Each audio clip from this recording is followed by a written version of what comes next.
সমান আয়তনের 3টি গ্লাস শরবত দিয়ে পূর্ণ করা হলো। 3টি গ্লাসে জল ও সিরাপের অনুপাত যথাক্রমে 3:2, 5:4 ও 7:5। 3টি গ্লাসের শরবত একটি বড় পাত্রে ঢাললে বড় পাত্রে জল ও সিরাপের অনুপাত কত হবে? উত্তর: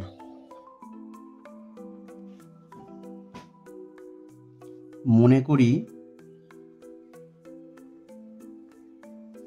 প্রত্যেকটি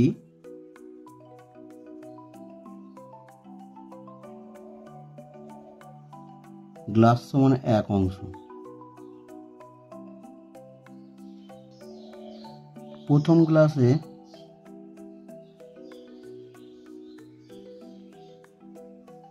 জলের পরিমাণ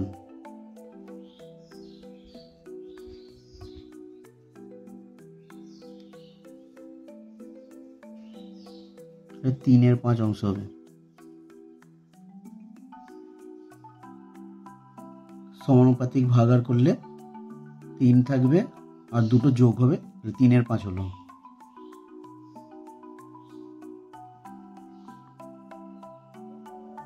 প্রথম গ্লাসে সিরাপের পরিমাণ সমান একই হবে, তাহলে এক্ষেত্রে 2/5 হবে।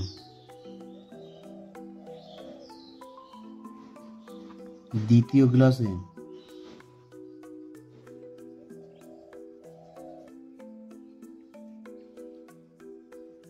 জলের পরিমাণ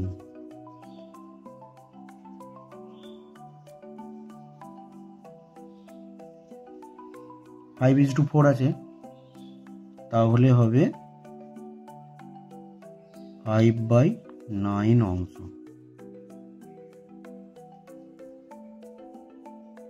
দ্বিতীয় গ্লাসে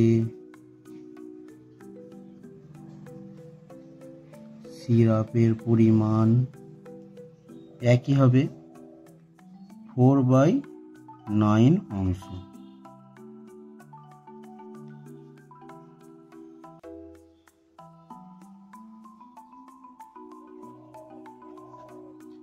তৃতীয় গ্লাসে জলের পরিমাণ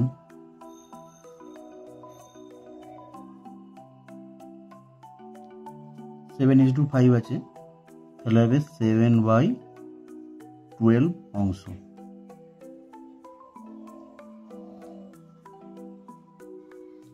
তৃতীয় গ্লাসে সিরাপের পরিমাণ 5/12 অংশ।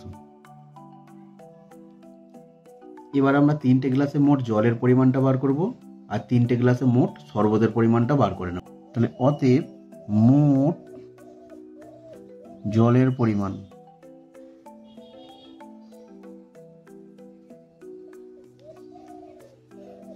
তিনের 5 প্লাস 5/9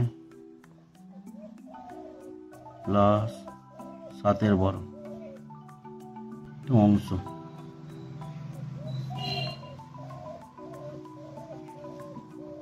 সমান 12, 9 আর 5 লসাগু করলে হবে 180। 5 36, 36কে 3 দিয়ে গুণ করলে 108 যোগ 9 20, 5 20 100 যোগ 12 15, 7 15 105 অংশ সমান 313/180 অংশ। তাহলে মোট জল আছে 313/180 অংশ। তাহলে মোট সিরাপের পরিমাণ কত?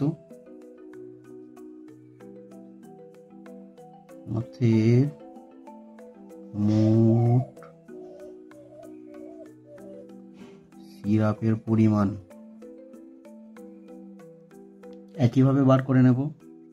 তাহলে সিরাপ হচ্ছে 2/5 অংশ, 4/9 অংশ, 5/12 অংশ। একইভাবে তাহলে এটা 12, 9 আর 5-এর লসাগু হবে 180। তাহলে এটা হচ্ছে 72, 20, 4 পুরিং 80, 12, 15, 5, 15, 75 অংশ।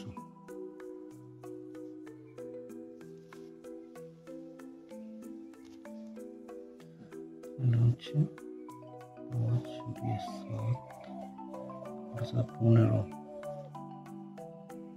227/180 অংশ সিরাপ পাওয়া গেল। তাহলে এইটার অনুপাত বের করলে আমরা জল ও সিরাপের কত অনুপাত নতুন পাত্রে সেটা পেয়ে যাব। নতুন পাত্রে জল ও সিরাপের অনুপাত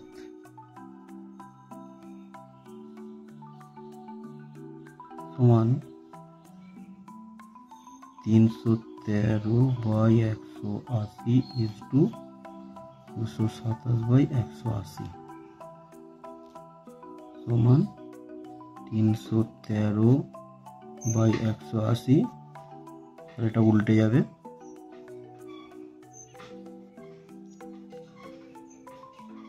313/227। এটাই উত্তর।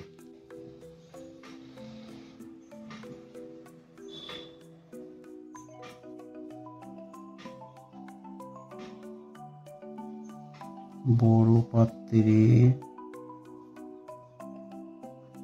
জল ও সিরাপের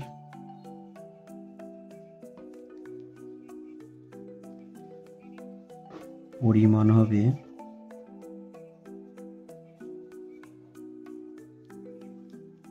313/227।